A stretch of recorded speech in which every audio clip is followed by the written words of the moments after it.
सोचो, अगर कोई बंदा एक साल में 365 से भी ज़्यादा एनिमे देख ले तो उसका दिमाग किस लेवल पे होगा। सिर्फ आवाज़ और शक्ल एक ह्यूमन इंटरेक्शन ही होता है। और अगर वही बंदा हरियाणा से हो और 10 साल से कंटेंट क्रिएशन की दुनिया में एक्टिव हो तो समझ लो कॉन्वर्सेशन होने वाली है next level. I mean, anime itself is a cartoon. इस सीजन फिनाले एपिसोड में द पॉपकॉर्न पोर्ट पर आ रहे हैं Aryan Kataria AKA the Haryanvi otaku. Japan में किसी बिल्डिंग के अंदर 100 में से एक घर ऐसा होगा जहाँ पे एक साल से कोई डेड बॉडी पड़ी हुई है। Like first of all if you talk about hentai so is nothing new. अब वेब सीरीज अगर 500 एपिसोड की वेब सीरीज बनाए तो कौन देखने वाला है। ये एपिसोड सिर्फ एक इंटरव्यू नहीं है, ये एक full on geeky desi entertaining conversation है। So get ready with a bowl of popcorn for the season finale of the popcorn pod.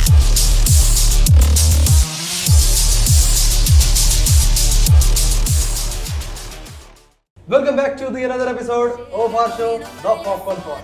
और आज के हमारे जो स्पेशल गेस्ट हैं, he is the guy who have watched 365 plus anime in just 1 year. The guy who is really crazy about anime, cartoon content, जो भी आप बोल सकते हो. Apart from this, he is the member of our core team, Aryan Kataria. Welcome, brother. Hello, bhai. Hello. It's really weird being this side of the camera and acting as a guest, but pleasure being on the show. आज का जो हमारा podcast का जो ये episode है काफी ज्यादा डिफरेंट होने वाला है, क्योंकि इस एपिसोड में हम लोग बातें करेंगे आपके बचपन के कार्टून्स की, एनिमे शोज की, टीवी शोज की। तो बेसिकली आपको एक नॉस्टैल्जिया हम लोग हिट कराने वाले हैं। अपनी कुर्सी पे अपनी टिका के बैठ जाइए।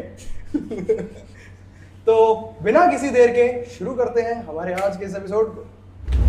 वैसे अभी भी इनके बारे में जितनी मैं कहूँ उतना कम है, इंट्रो अभी तक खत्म नहीं हुआ है। He is the I guess only guy. वैसे तो मैं बता चुका हूँ, अभी ये अपने बारे में थोड़ा सा बताएंगे, ये क्या कर रहे हैं, क्या करेंगे आगे आने वाले टाइम में अपने चैनल पे, क्योंकि ये भी कंटेंट क्रिएटर हैं, ठीक है। और अपने कंटेंट के बारे में और अपने बारे में थोड़ा सा ऑडियंस को बताओ। बेसिकली स्कूल टाइम से ही थोड़ा कंटेंट मेकिंग की तरफ शौक था।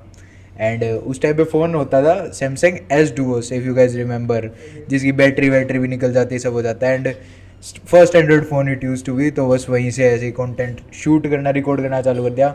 उस टाइम पे कुछ पता था नहीं कि बनाना क्या है, बस ये था कि बनाना है तो बनाते चले गए।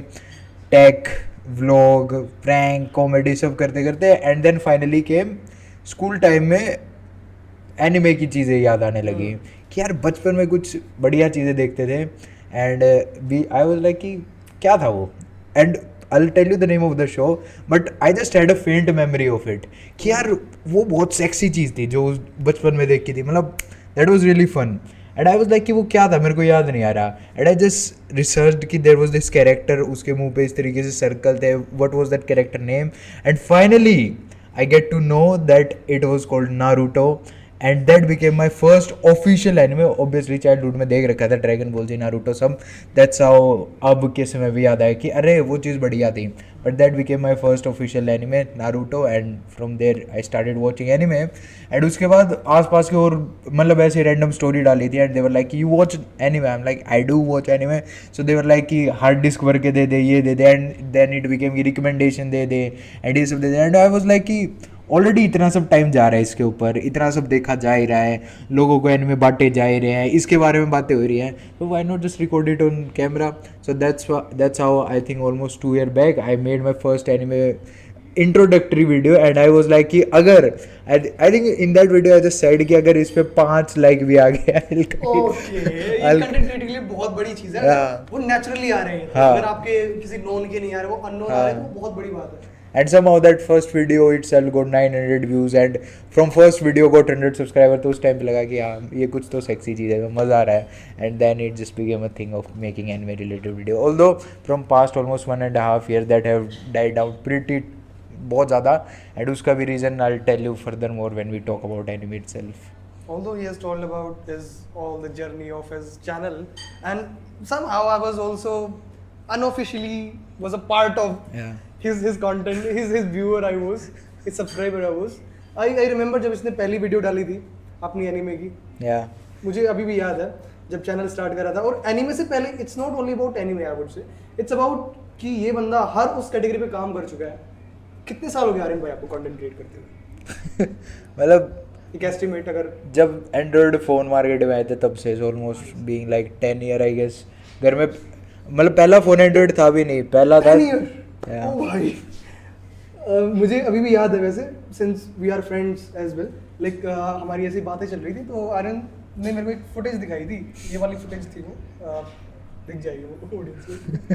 तो ये वो होता है ना 6th-7th क्लास का एक बच्चा जो है वो कैमरा ऑन करके बैठा है, वो फुल बकचोदी कर रहा है, मतलब वो मतलब उसको उसको उसके दिमाग में जो आ रहा है वो, मतलब ना तो कैमरा से शर्मा रहा है वो बंदा, ठीक है, ना ही वो पड़ोसियों से हिचकिचा रहा है। मतलब सब हर कोई देख रहा है आपको, जब आप YouTube पे अपलोड करें तो हर कोई आपको देख रहा है, पड़ोसी देख रहे हैं, आपके घर वाले देख रहे हैं, आपके दोस्त देख रहे हैं, ठीक है। बट वो चीज़ उस टाइम पे शुरू करना, I think it's very big thing किसी भी बच्चे के लिए, इंडिया में, रोहतक में, हरियाणा में मैं कहूँगा, क्योंकि मैं भी कंटेंट क्रिएटर, मुझे पता है कितनी ज़्यादा डिफिकल्टीज फेस करनी पड़ती है एज अ कंटेंट क्रिएटर जब आप रोहतक जैसे शहर में रह रहे होते हो, हरियाणा में रह रहे होते हो, और वो टिपिकल माइंडसेट, वो हरियाणवी इंडियन माइंडसेट वाली जो फैमिली आपके साथ है, उसके बाद आप कंटेंट बना रहे हो यूट्यूब के लिए, क्या कुछ फेस करने को मिलता था?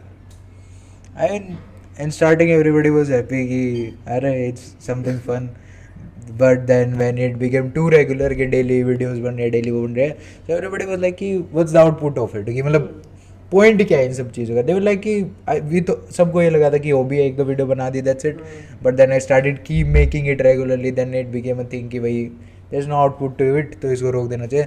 That's how throughout this 10 year it was not like कि 10 साल हर दिन वीडियो आ रही थी, इट वाज मोर लाइक कि 1 साल वीडियोस बनाई जा रही, उसके बाद 3-4 महीने सब चीज़ों को अंडरग्राउंड कर दिया, फिर वापस से कीड़ा उठ गया, फिर से बनाने लग गए, फिर मतलब इस तरीके से चलती रहा। तो मोस्टली दिक्कत यही रहती थी टू मेक देम अंडरस्टैंड कि क्या इसका कोई आउटपुट निकल सकता है, like what's is purpose in your future, in your life, that's the main thing, to make your parents, your society explain कि क्या इसका कोई यूज़ है भी या नहीं है।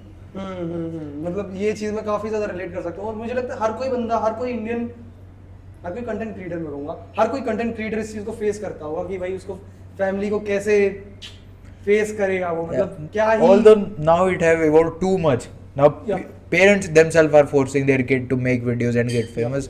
But when we started at that time, not even parents, I would say those toxic relatives also are saying कि भाई बनाओ, आजकल तो चल रहा है। हाँ, people, parents buying computer and everything कि भाई तू gaming videos बना, be popular and stuff like that. Vlogging कर भाई तू, ऐसी suggestions मिल रही है। But that also create a bit of a मतलब पता नहीं nuance to their brain कि उन्हें फोर्स करके बनाया जा रहा है। इट्स नॉट लाइक कि उनका मन बना है एंड उनके अंदर से कोई चुल उठी है।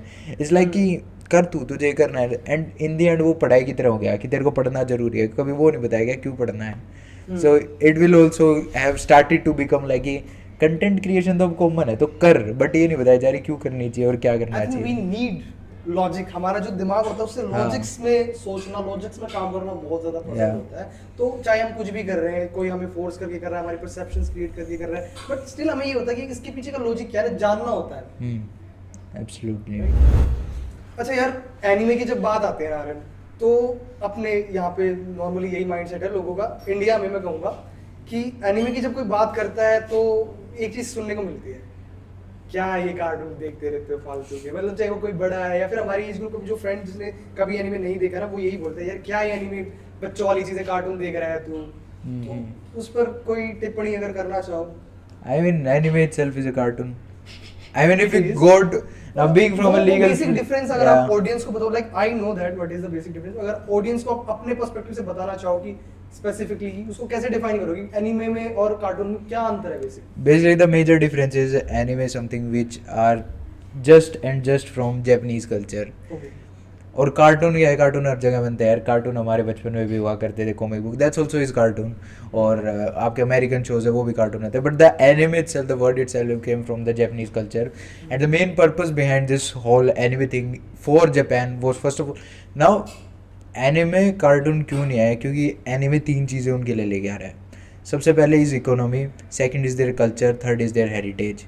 through anime they are protecting these three things. Number one, anime industry is one of the biggest industry in Japan. उनका टूरिज्म उसके थ्रू चलता है क्योंकि लोग उससे पॉपुलर होते हैं. दूसरी बात, उनकी इतनी बड़ी इंडस्ट्री उन्होंने खड़ी कर रखी है जहाँ पे लोग काम कर रहे हैं, राइटर ऑथर उन सबको काम मिल रहा है. Take a look at in India, कोई भी ऑथर होगा उसको 5-10 हज़ार रुपये में पूरी स्क्रिप्ट लिखने को दे देंगे.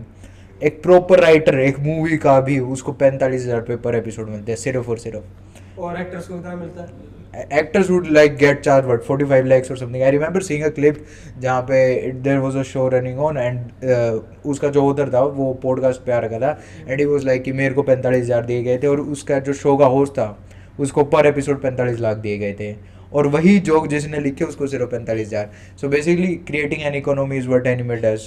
Secondly is there And how important writing is in animation? Writing is everything. Writing is the main core behind it. Like how anime basically came into existence is first of all a novel. Although in Japan it's not the case. Normally throughout the world it's a common occurrence कि पहले novel बनती है, novel के through वो आपके shows या फिर कुछ भी बनता है. सो फर्स्ट ऑथर ने नोवेल लिखी उसके बाद ही बना. Although in Japan it's an exception, वहाँ पे मांगास बनती है सबसे पहले, but that manga story is created by author. I will give you a really good example. For example the author of One Piece, he is the main core of it and he haven't told anyone the ending of One Piece. So if he today dies, more than like millions of people would be on street crying because they want to know the ending of it because it has such a fan base and a single person mind knows ki how he wants to end it. That's how important an author is. Oh my god, like I'm telling you my personal experience. वैसे तो one piece का animation जो आया था, मैंने animation बाद में देखा था, एनिमेशन बहुत ज़्यादा सुना था. वन पीस की बात हो रही थी, मैं बता रहा हूँ. वन पीस की मैंने एक वेब सीरीज बना रखी थी, वेब शो बना रखा था. वेब सीरीज 8-10 एपिसोड से काफ़ी अच्छा था. नेटफ्लिक्स पे हाँ, नेटफ्लिक्स पे था, तो काफ़ी अच्छा एपिसोड बना रखा था. वहाँ से मैंने ना एक चीज़ जो नोटिस करी वो थी उसकी स्टोरी लाइन. बहुत यूनिक कॉन्सेप्ट था. मतलब जैसा नॉर्मली मूवीज में देखते हैं उनसे तो कहीं ना कहीं बेटर ही चीज़ें लग रही थी मुझे. वो भी वेब सीरीज में बात कर रहा हूँ. और अगर बात आती है एनिमेशन की, तो मुझे लगता है कि animation is having much more depth than the series, I guess. It's also more like कि आप वेब सीरीज अगर 500 एपिसोड की वेब सीरीज बनाए तो कौन देखने वाला है, कौन देखेगा. बट वहीं पे आपके पास एनीमे के अंदर ओपन है, कितने एपिसोड तक खींच दे रहे हो क्योंकि जो बंदे ने वो स्टार्ट कर दिया ही have been hooked. It's like creating a whole different, मतलब कंप्लीटली रोनेस से वर्ल्ड बनाने लग रहे हैं वन पीस के अंदर.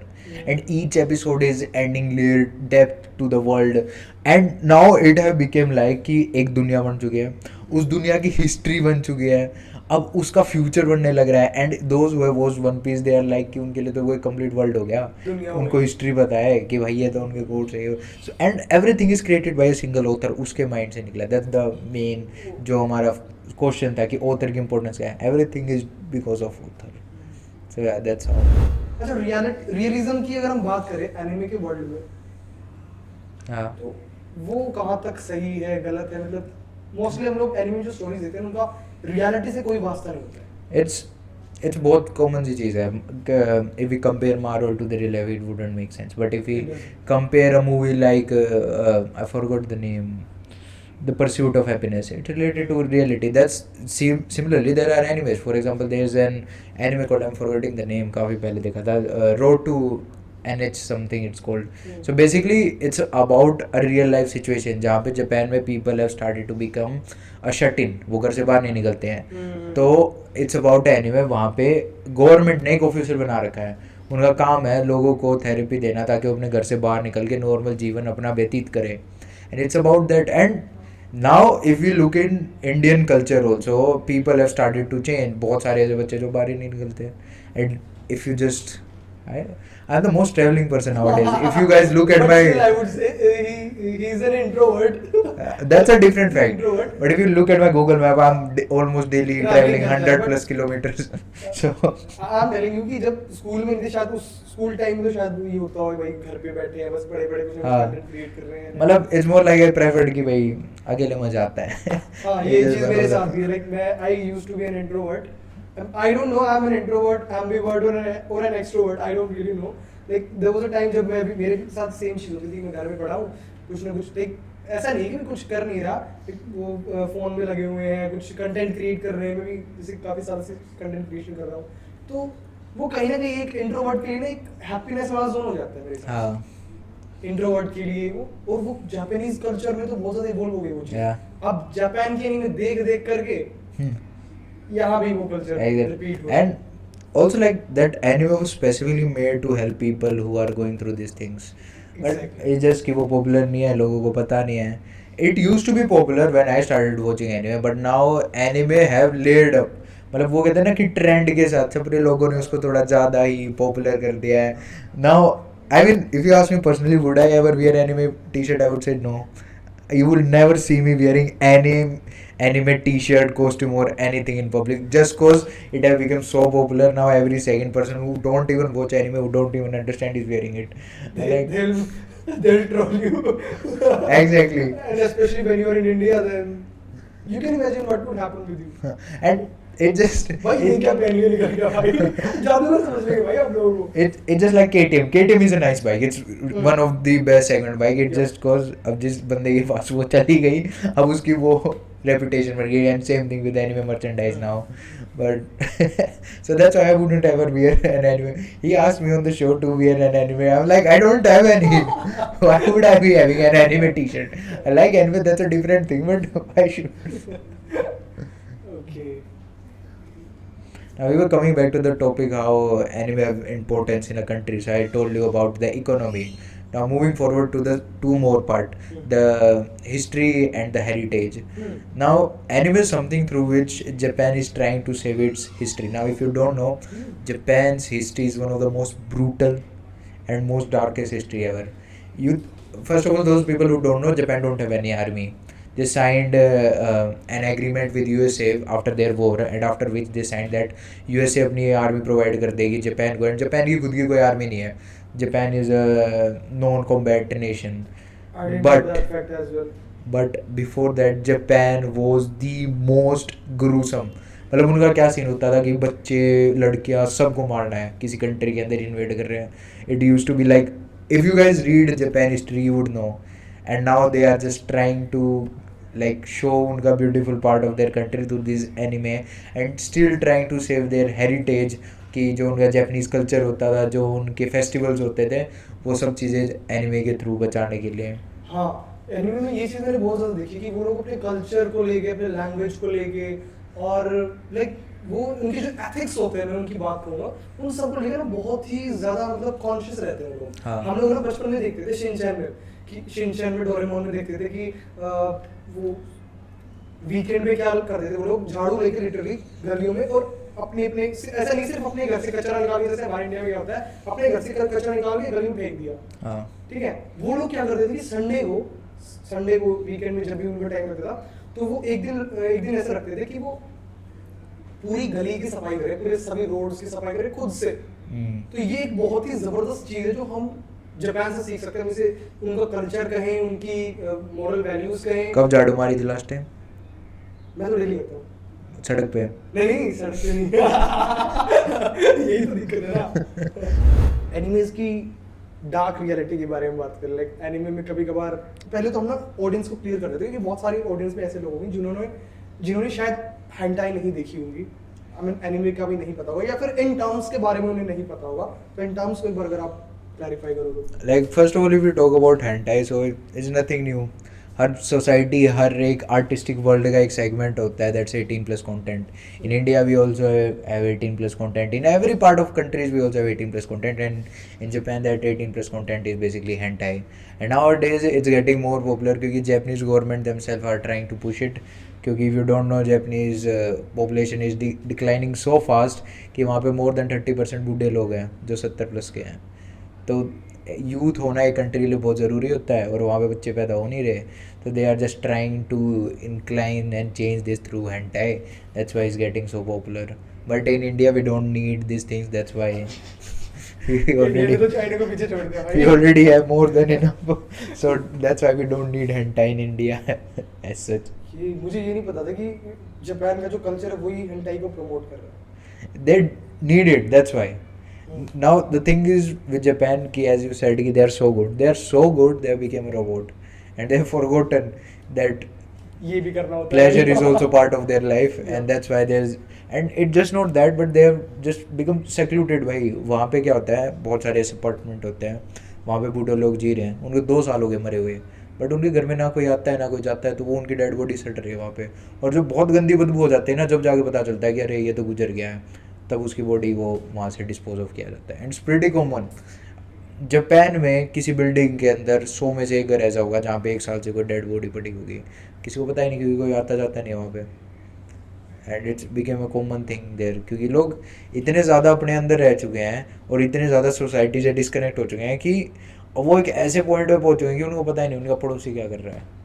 And that also became a reason कि वहाँ पे इतनी ज़्यादा यूथ डिक्लाइन होती जा रही है एंड नए बच्चे पैदा नहीं हो रहे। Now they are not introvert, they talk to people over internet, Discord, फलाना दिमकाना, सब बातें, गेम शेम खेलना सब करो, बट क्या नहीं करना, ह्यूमन इंटरेक्शन नहीं करना, फेस नहीं देखना। And now actually I was thinking this before also, अब अपने इंडिया के अंदर ये 10 मिनट्स डिलीवरी ऐप इतनी हो गई है, and somehow this 10 minute delivery app have, अब कोई टेक की जॉब कर रहा है, वर्क फ्रॉम होम कर रहे हैं, पैसा है खूब, कोई दिक्कत नहीं है, 10 मिनट डिलीवरी ऐप है, give me a reason why he should step out of his home. You don't have any reason. दुकान से सामान उसको लेना नहीं है, कोई शॉपिंग उसको करनी नहीं है, वर्कआउट करने के लिए इक्विपमेंट घर पे बुला सकता है, so there is no reason for him to step out. Now dating culture का हमें पता ही है, जिसके पास है उसके पास 10-10 है, और जिसके पास नहीं उसको बिल्कुल भी नहीं आता। It's a serious thing, if you don't know how to talk to girl, that's a serious issue, क्योंकि that's a important part of life too that's how people become shut in. अब वो करे क्या, बाहर उसका जाने का मन नहीं है, खाना उसका घर पे आ जाता है, so it just became a shut in. I was not introvert, he just forgot how to socialize with time, and that's मतलब ह्यूमन इंटरेक्शंस, ह्यूमन उसके साथ जो एक तरीके से घुलना मिलना होता है हमारा, वो बहुत ही खत्म होता जा रहा है। दे हैव फॉरगॉटन कि सिर्फ आवाज़ और शक्ल एक ह्यूमन इंटरेक्शन ही होता है, and you sit with somebody, you share a more bond कह लो, या फिर एक ओरा शेयर करते हैं, and that's something different, and that couldn't be like duplicated through these video calls or audio chat or anything. Or robots, we can say. Robots also, yeah, even AI nowadays though, like you could make your AI girlfriend, that's not a real girlfriend. So yeah, what do you think यार, मांगा ज़्यादा interesting है, मतलब मांगा से हमें anime पर shift होने की ज़रूरत क्यों? एक बहुत सिंपल सी चीज़ है, मासी वर्सेस एक नॉर्मल ऑडियंस। आप अगर पर्सनली प्रेफर कर रहे हो कि आप मांगा पढ़ना प्रेफर करोगे या फिर एनिमे पढ़ना प्रेफर करोगे? Manhwa nowadays. Manhwa. That's a different thing. I know you. Let our viewers know what is Manhwa. Manhwa is basically like I have shifted. It's like shifting your content from Japan to Korea.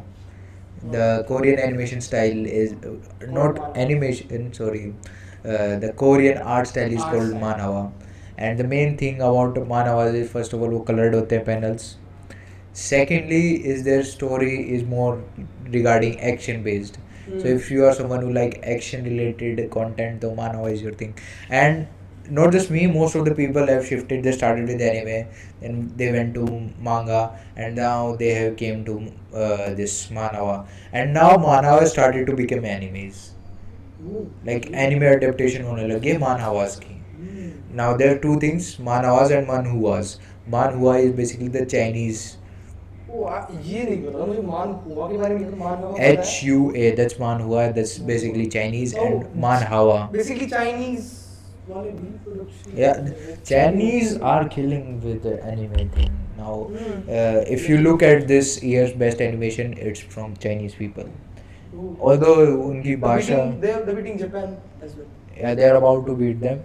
Not in popularity, but if you look at the rawness to the animation, they are beating. Japan के अंदर basically main दिक्कत क्या हुई कि जो most of the हमारी animation studios थी वो एक्वायर होने लग गया। सबसे पहले उनको एक्वायर करा था फन एनिमेशन क्रंचीरोल ने, और फन एनिमेशन क्रंचीरोल इन सब को एक्वायर कर लिया सोनी ने। और उसके बाद दिक्कत होती है इनकी पे ग्रेड की। नाउ सबसे ज़्यादा जो कहते हैं ना कि हैरास्ड, अंडरपेड और ये कैटेगरी में जो लोग बैठे हैं वो एनिमे की कैटेगरी के पीपल हैं। Basically an author works for 12 hour, उसके हाथ सूख जाते हैं, वंदा हो जाता है, क्योंकि if you want to draw manga panel you have to draw it like this, and they keep doing this for years, for 12 hours and basically they उनके हाथों में कोई अर्थराइटिस हो जाती है, आई साइट चली जाती है, इस टाइप की कॉमन, बहुत ज़्यादा कॉमन है, बहुत ही ज़्यादा कॉमन. लुक एट अ मांगा आर्टिस्ट एंड यू लाइक भाई ये बंदा जिंदा कैसे, ही लुक लाइक अ ज़ॉम्बी, इतने गहरे गहरे खड्डे हो रखे हैं, हाथ सूजे पड़े हैं, you like what kind of a human being है. So basically it was happening and उसके ऊपर से उनको अंडर पे करने लग गए कि अब और कम पैसे दिए जाएंगे. So everybody just started leaving the studios. There is a anime called I'm forgetting the name of the anime. It's regarding football. Blue Lock. Blue Lock there's an anime. उसका season 1 बहुत प्यारा था. Season 2 के अंदर every single body just left the team कि हम इसके ऊपर काम नहीं करेंगे. And the surprising part is वो पूरी की पूरी सीरीज एक सिंगल बंदे ने सिंगल हैंडेडली बना रखी है. From episode 1 to episode last, he single handedly drew every single panel. That's why उसकी एनिमेशन थोड़ी सी स्लाइड शो जैसी हो जाती है. तो मेन चीज़ में आ रहा था कि जापान पीछे क्यों जाता जा रहा है. Now they have started using AI and CGI and AI and CGI सक्स. वो बहुत ज़्यादा बेकार लगता है. Like a 90s anime, there's an anime called Fighting Spirit. बहुत प्यारा anime, one of the best anime. If you want to get motivated, you want to find a purpose, if you want to motivate yourself to do any sports, Fighting Spirit is the anime. 90s का anime है. Its animation is far better than आज की किसी भी latest anime से. Just cause वो hand drawn है. उसकी quality कम हो सकती है, it will be in 480p, लेकिन you look at the frame and be like that's fucking art. Content quality is overpowering. Yeah. लेकिन चाइना के अंदर they are fucking killing it. एक कोई डिटेल. चाइनीज एनिमे आपने देखा हो हमारे ऑडियंस को सजेस्ट करना चाहेंगे? बहुत सारे हैं but I wouldn't suggest any of those क्योंकि डब में वो है नहीं अभी इतने available. And once you hear Chinese you be like हाँ, वो एक बहुत अजीब सा होता है कि चाइनीज ऐसी हाँ बहुत चुभने वाले होते हैं. जापानीज वो उनकी मतलब थोड़ी सी हार्श और थोड़ी हैवी आवाज होती है, अच्छी लगती है सुनने में. हाँ, चाइनीज की exactly. वो पहली सी आवाज होता है ना. Yeah, but there's still like I think the name was Demon King. I'm forgetting. I don't know about Demon King. I have watched Demon Slayer. Demon Slayer is different. I'm forgetting. Basically उसके अंदर क्या होता है कि ruler of the world वो एक बच्चे के अंदर reincarnate हो जाता है एंड उसके घर वाले उसके गर्दन पे स्टिक लगाते हैं to control his power and उसके बाद and he is so powerful he could legit change the universe. मतलब उसके साथ होता है उसकी लव इंटरेस्ट ही dies and he loses himself and he turns back time but वो टाइम ही तोड़ देता है. So he basically creates a new universe from nothingness. Is that powerful. It's called spirit king I think. I am forgetting the name but हाँ something like that. Talking about animation जो कि 90s के time पे launch किया था Japan वालों ने India के साथ मिलकर, the story of Prince Ramayana, right? It was re-released this year also. Not this year, I think in 2024. But मुझे समझ नहीं आ रहा उसको री-रिलीज करने की जरूरत क्या है? Re-release बेसिकली उसको टच अप कर दिया था. वो बहुत ज़्यादा लो क्वालिटी के अंदर था. Again से same thing 480p to 180p. They have made the video a high resolution video. हाँ. But I think they have reduced the actual quality of that content by not taking all those artists who have dubbed last time in last series I guess. तो dubbing artist को change करके जो वो nostalgic feel थी, जो music भी शायद उन्होंने चेंज किया मेरे हिसाब से, म्यूजिक डबिंग वो सारी चीज़ें चेंज कर दिया. एंड इससे क्या हुआ, सबसे बड़ा इम्पैक्ट तो ये हो कि जो हम जैसे जो लोग हैं जिन्होंने वो अपने बचपन में उन आर्टिस्ट को, उन डबिंग आर्टिस्ट को उस रामायण की जो वो फील थी ना, उसको ख़त्म कर दिया. हम लोगों के लिए नहीं बनाई वो बेसिकली मेन चीज़ क्या होता है, कॉर्पोरेट सब कॉर्पोरेट वर्ल्ड बन चुका है. हायरिंग वो बंदा नहीं कर रहा है जो बंदा उसको देख रहा है, और हायरिंग वो बंदा कर रहा है जिसका उसमें कोई इंटरेस्ट ही नहीं है.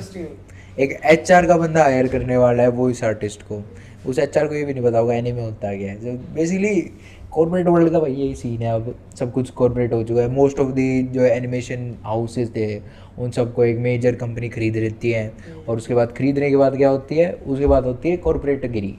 अब इनके बॉस का बॉस एंड दैट्स वाई अब कोई कंट्रोल नहीं रहता इन चीज़ों पे. पुराने वॉइस आर्टिस्ट होते हैं, दे आर लाइक कि कौन चल रहा है, अब ये चल रहा है, इसके बाद अच्छी है, इसको उठा लो. एंड बेसिकली वो री-रिलीज भी इसलिए की गई थी, एनीमे बूम कर गया था इंडिया. एंड उस टाइम पे if you remember there were a lot of movies regarding Ramayana also.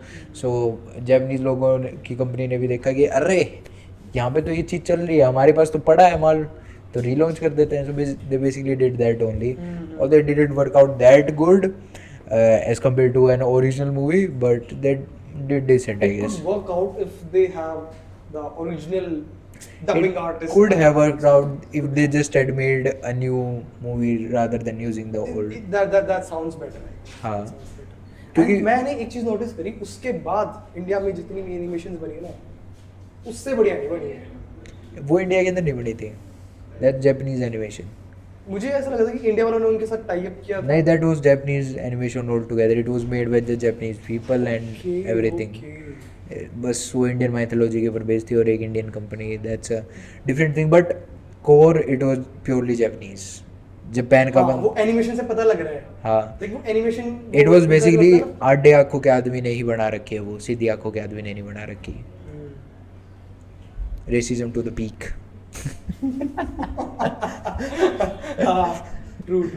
वो ना जब बचपन में मैं देखता था ना वो मूवी, तो वो लगता था यार ये कुछ अलग सा कार्टून में देख रहा हूँ. हाँ. तब तो क्या पता था यार क्या एनीमे, क्या कार्टून है, क्या जापान का, क्या इंडिया वालों का, क्या अमेरिकन का. But most of the people को ये लगता था कि ये इंडियन आर्ट स्टाइल है, but that was not at all Indian art style, that was Japanese. नहीं, मुझे मतलब ये तो मुझे क्लियर नहीं था कि इंडियन है, बट मुझे ऐसा लगता था कुछ अलग है मतलब इंडिया वाला. कि शिनचैन नहीं है, डोरेमोन नहीं है. हाँ. या बट इंडियन, अगर हम उसकी बात करें इंडियन एनिमेशन की, देयर आर अलॉट. मतलब रिसेंटली इन 2020 आई गेस चालू हुए थे मीडिया हाउसेस खुलने जो एनिमेशन बेस्ड थे. एंड 20s में या इन 2020 19 के अंदर भी स्टार्ट हो गए थे, लेकिन 90s. इंडिया में एनिमेशन जो, हाँ, इंडिया के अंदर एनिमेशन स्टार्ट हो गए. एक तो मैंने भी देखा था, एक ट्रेलर देखा था वो दुर्गा. या that was a South Indian based. हाँ, Bengali series. Good animation, but again से मेन चीज उसका इंडिया. ट्रेलर ही आया था सिर्फ, उस सीरीज का भी आया ही नहीं शायद. नहीं, उसका फर्स्ट एपिसोड हुआ था. I did a review regarding it also. But main चीज़ क्या हुआ था, सबसे पहली चीज़ उसको सिर्फ बंगाली के अंदर या फिर जो भी वो नेटिव लैंग्वेज थी साउथ की उसके अंदर निकाला गया था, not in Hindi. Second cheese, the biggest issue, team बहुत छोटी थी, बजट नहीं था. एंड इंडिया के अंदर यही सबसे कॉमन चीज़ रहता है, बजट. एक एनिमे के लिए कितना बजट चाहिए? देखो, अगर if you take it to the international standard, that's unrealistic. मतलब you can't, it's again the same thing, you can't compare Hollywood with Bollywood budget. That doesn't make sense. But if we still compare it after marginalizing the Indian paying standard, so we could easily say at least एक episode को बनाने के लिए almost 7 से 8 लाख रुपए चाहिए for a good animation, ताकि हर एक एनिमेटर, हर एक वॉइस आर्टिस्ट. मूवी को बनाने के लिए. हाँ, एक एपिसोड. एक एपिसोड बनाने के लिए. हाँ, 1 घंटे का एपिसोड भी हो सकता है गुड से, बट एक एपिसोड. और वो एनिमेशन की क्वालिटी कैसी होगी? Like top best in the industry. 7 से 8. हाँ, बट हम वो लेके चल रहे हैं कि एक एनिमेटर को उसको हक की रोटी मिलेगी. अब वही बात है, इंडिया के अंदर है 10,000 में भी एनिमेटर बैठा है बनाने के लिए, तो उसको जो कि इंडिया के अंदर होता है 70,000 1 लाख के अंदर एक एपिसोड निकाल दे. एंड इस वजह से हम फिर वो एनिमेशन देखते हैं. जैसे हम बचपन में छोटा भीम देखते थे. छोटा भीम वो स्टिल गुड, क्योंकि उसके अंदर अगेन से इंटरनेशनल एंटिटीज जुड़ी हुई थी एंड फंडिंग जुड़ी हुई थी. बट आई डोंट थिंक, अगर हम एनिमेशन की कंपैरिजन करें, हाँ, तो concept obviously not talking about the concept, although concept बच्चों के लिए फोकस था एंड वो ठीक है, उनके अकॉर्डिंग ठीक है. बच्चों को डम चीज़ें दिखाई जा रही है, ठीक है. वो चाहे कोई भी अपना इंडियन कार्टून उठा लो, इंडियन कार्टून देखोगे आप, और जापान की तरफ से जो एनिमेज बनते हैं, जो टीवी शोज बनते हैं, उनमें बहुत ज़्यादा डिफरेंस होता है. लाइक वो बात करते हैं इनोवेशंस की, वो क्रिएटिविटी की बात करते हैं वो लोग. छोटे छोटे बच्चों को मतलब वही बात है कि जैसे हमने बात की, कल्चर दिखाया जाता है. वो वहाँ पे भी जो ये सब हम कार्टून देखते हैं वो वहीं के बच्चों के लिए तो बने हुए हैं. बच्चों के एनीमे बनते हैं वहाँ पे, इसलिए कि हम वो देखते नहीं है, क्योंकि हमें वो पसंद आते नहीं है. तो चीज़ें सेम है, वहाँ पे भी यही होता है. बस मेन दिक्कत क्या है इंडिया के अंदर, कि ये जो अपना बोर्ड है जो इन सबको सेंसरशिप वगैरह करता है, वो इतनी ज़्यादा सेंसरशिप कर देता है, वो ये नहीं देखता कि इसका दिमाग के ऊपर असर क्या पड़ रहा है. दे आर लाइक कि अच्छा बस कुछ गंदा नहीं दिखना चाहिए, बस वो हटा दो. और इसी के साथ एक और ज़बरदस्त कॉन्वर्सेशन का यही एंड होता है. आज के एपिसोड में हमारे साथ थे द हरियाणवी ओटाकू आर्यन कटारिया, जिन्होंने एनिमे कल्चर, फैंडम और अपनी जर्नी के बारे में इतनी इंटरेस्टिंग बातें शेयर की कि वक्त का पता ही नहीं चला. ये एपिसोड ट्रूली एक पावर पैक्ड फिनाले रहा द पॉपकॉर्न पॉड सीजन 1 का, लेकिन दोस्तों ये एंड नहीं है।